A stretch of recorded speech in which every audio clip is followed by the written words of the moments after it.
Bo Burnham had this little vignette in his Netflix special Inside. Did you see that? I have not. Oh man, you need. Well, it was even more timely back during the pandemic, but part of it he's talking about how, like, it was he's being sarcastic, but he's talking about how he's learned the real world is too dangerous, and that the isolated world online is the real space we're meant to live, and so that to go out in the real world you need to mask up and suit up and put on breathing apparatus and and like deep dive. So I loved that thing, but I realized that's the opposite of how I see the world, in the sense that I see the online world as fraught and troublesome and not natural environment for me, and not necessarily a healthy environment for me. And so I get in and I get out just like that. Exact same thing. I think about spending time in the online world, or even when I have to go and like promote ourselves, like I kind of detach myself, put myself in my little submarine, I go out and do it, and I go back and I live my life with my family and the people who go to church with me and the people at my coffee shop. And I'm funny more and more about being in person.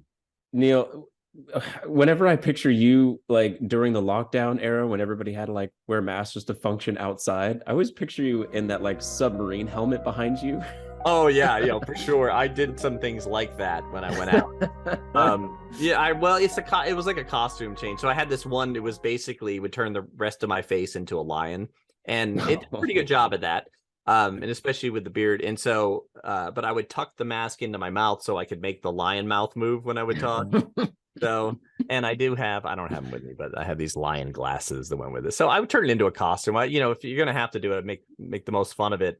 I wasn't one of the people who was totally convinced that it was going to do anything, but I was like, well, what am I going to do? Not go anywhere?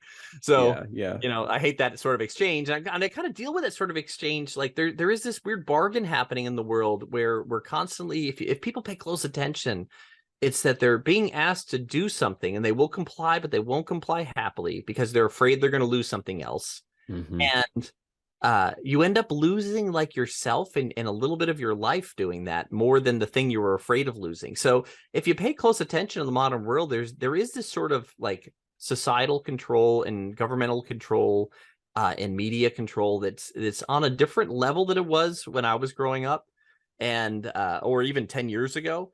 So that I think this is a problem, and it's really actually informing and influencing, I think, our storytelling unconsciously. I just noticed that I'm stuck on these themes. Like I don't like how politicized conversations have gotten. The world's gotten every issue can become an issue where tempers go to 100 in a second, 0 to 100 in a second. So everything's too personal and people are too fragile. There's something to be said about taking care of people and paying attention to the words you're using and being encouraging. But there's also something being said about, like, being bulletproof when it comes to, you got to be above flattery, and you've got to be above the insults. So there's something just too fragile about the world.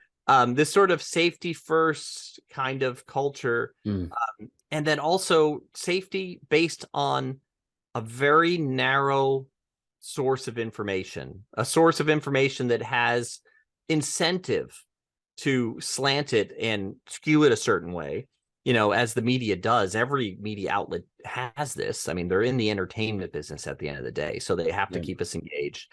They have to keep sponsors. They have to stay true to their core audience.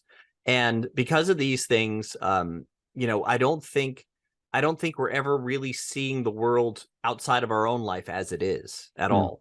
It's someone else's hallucination they're presenting with us. One of the problems I'm trying to work out is I'm trying to help people like have a deeper connection to meaning and be strong enough to, not be tossed to and fro by every wave and every change that's happening in the world and every fad. Because I think people are exhausted. I think people are, they're disconnected and disembodied. And, I think that whether I mean to or not, I'm just writing the stuff that's coming to me and Kate, and we're totally on the same page. It's like when we're done with the songs and we look at it, we're like, man, we're not particularly happy with the condition of the world. It starts to be reflected. At the same time, I think this record gives more hope than anything we've ever done.